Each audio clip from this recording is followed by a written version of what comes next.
Saudações a todos. Bem-vindos ao Blockbuster. E hoje vamos falar da aguardada sequência de Casamento Sangrento lá de 2019. Casamento Sangrento, A Viúva. Esse filme ele começa literalmente após os eventos do longo anterior. A gente vê a personagem da Grace sendo capturada por um grupo de pessoas e novamente ela tem que enfrentar algum tipo de jogo, né? Ela tem que fugir até o amanhecer para realmente sobreviver. É uma repetição da fórmula anterior. Vem com a gente saber o que a gente achou do filme. Ao sobreviver ao esconde-esconde, você ativou um novo jogo. Eles vão tentar matar você. Voltou pro segundo round, piranha? Pois é. Bom, como o Daniel disse, é realmente uma repetição da estrutura do primeiro, e isso pode funcionar como não, dependendo do seu ponto de vista. Se você gostou do primeiro filme, é provável que vá gostar de novo da dinâmica aqui. Agora, se você estava na esperança de ver algo muito diferente, pode tirar o cavalinho da chuva. É realmente uma repetição bem demarcada dos passos do anterior, mas no meu caso eu acho que funcionou, não tinha como fugir para muitos outros lados, e é melhor que eles façam a mesma coisa, só que um pouco maior, do que tentar explorar demais e acabar saindo da proposta original do filme. Então nesse caso aqui você tem o mesmo jogo, a mesma dinâmica, mas personagens diferentes, com uma motivação diferente e desdobramentos ao longo do jogo, e principalmente no final dele, também bem diferentes. E como vocês vão ver ao longo do vídeo, esse vai ser um filme que a gente discordou bastante de opinião. Mas aqui a gente começa com uma coisa que a gente concorda. É realmente uma repetição, mas uma repetição dinâmica, né? Porque essa questão da Grace estar fugindo o tempo inteiro, ser um filme de ação, com elementos de suspense ali, um pouco de terror, é realmente uma dinâmica de sucesso, sabe? O primeiro filme deu muito certo e esse segundo eles conseguem repetir. E uma coisa que eles fazem muito bem para repetir, mas com um pouco de diferencial, é aumentar um pouco a escala de tudo. O filme ele é mais ousado na ação, ele é mais sangrento e ele é mais cômico em muitos momentos.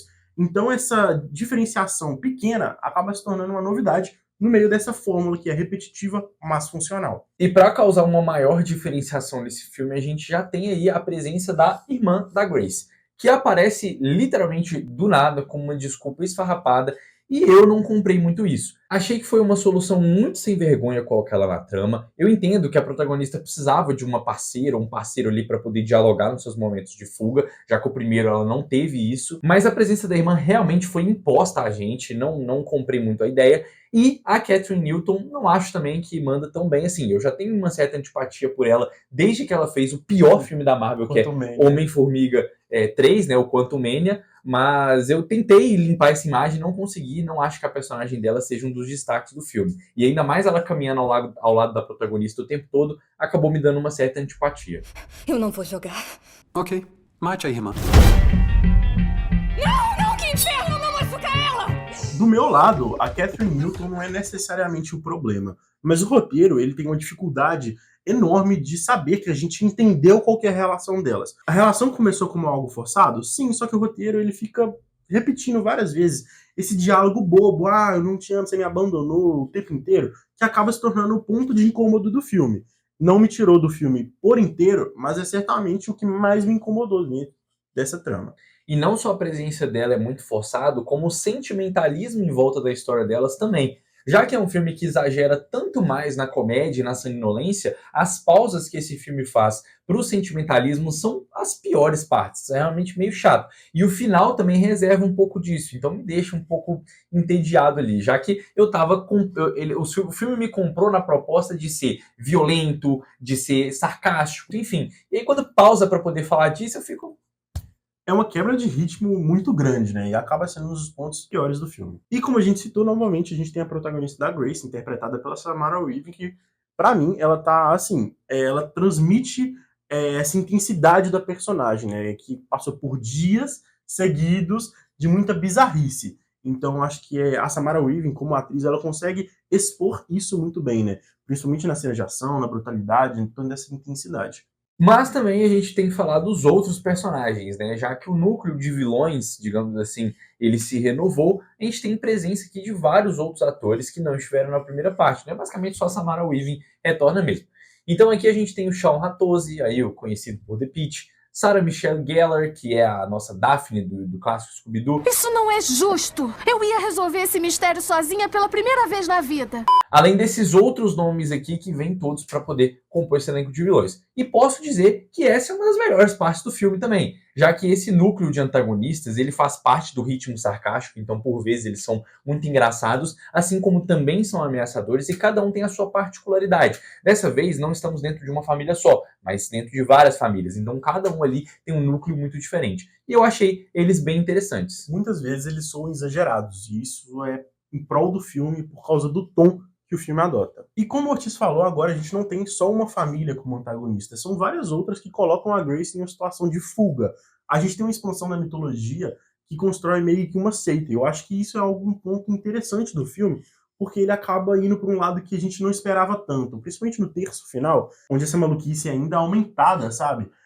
Acaba se tornando um filme muito dinâmico em relação a isso, nesse final, nesse impacto, nessa questão da seita. A minha questão com essa expansão da mitologia é o seguinte, ela é crível, o jeito que é construído para poder ter justificado esse novo jogo e esse novo filme faz sentido, mas eu achei um pouco exagerado, porque a escala aumenta de repente muito, tanto que se forem fazer um terceiro filme, ou eles vão ter que reduzir a escala, ou aumentar ela de uma forma que seja muito surreal. Porque aqui você tem essa seita satânica que controla o mundo. Isso não é só falado, como é visto em determinado momento no início do filme. Então eu acho que a escala ela subiu de uma vez, assim, muito rápido. Isso me afastou um pouco. Então, repito, a mitologia ela é bem justificada, mas não acho que foi da melhor forma. Ainda mais pensando em franquia, talvez eles pudessem ter feito um caminho um pouco menor para chegar nessa apoteose de uma seita que controla literalmente o mundo todo, sei lá, num terceiro filme.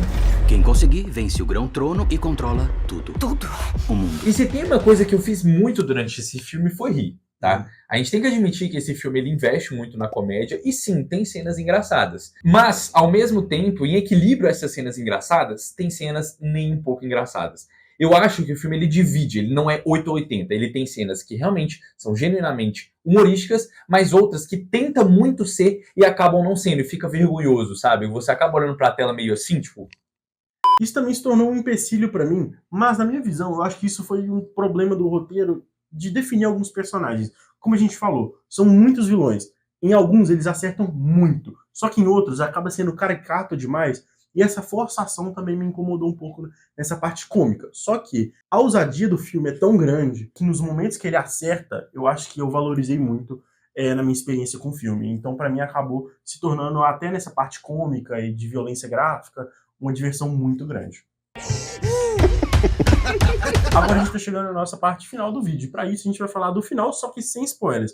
Então se você não assistiu o filme, pode ficar tranquilo. O final ele aposta em uma jogada muito diferente, então realmente não é nada parecido com o primeiro filme, apesar de a gente ter falado que a estrutura é parecida, o final não segue isso, o final ele é bem diferente. Eu acho que, por mais que a decisão tenha sido inusitada, eu não achei lá tão essas coisas, achei que passou um pouco do ponto, ficou exagerado demais, e isso acabou me desprendendo do filme. E não só o ato final em si, como a cena final também, que retorna àquele sentimentalismo das irmãs, do qual eu falei que não gostei. O final desse filme em si é interessante, é legal ver a coragem que eles tiveram aonde seguir com a história, mas não me desceu lá tão bem. Já pra mim, o final funcionou bastante. Eu gostei muito dessa expansão mitológica, desse exagero cômico, do exagero gráfico do final, sabe? Então, pra mim, ele funcionou. Então, meu saldo final é o seguinte. Não é um filme inassistível, não é terrível, ele tem seus momentos interessantes ali, a violência que acaba conquistando em determinados filmes, né? Assim como os momentos engraçados, alguns que realmente são bons. E você tem os personagens antagonistas todos muito interessantes, curiosos ali de se acompanhar,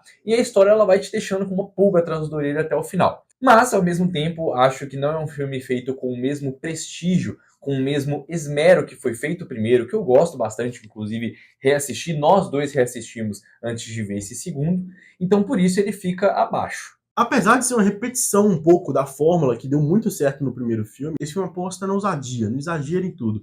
Isso me consta muito, apesar de ter momentos dramáticos em que essa forçação de barra, essa repetição me incomodou. Mas ainda assim, eu abracei muito essa expansão mitológica, abracei muito o exagero cômico, o exagero da violência gráfica. É realmente um filme que me divertiu muito e que eu gostei bastante. Então é isso, se você gostou do primeiro filme ou se já assistiu o segundo e gostou também, comenta aqui embaixo o que você acha. Não deixe de se inscrever aqui no canal, ativar as notificações para sempre ser lembrado de quando sair um vídeo novo nosso. E também siga a gente nas redes sociais, você encontra o link de todas elas aqui embaixo, a gente posta também notícias, outros conteúdos diferenciados. A gente se vê na próxima. Até!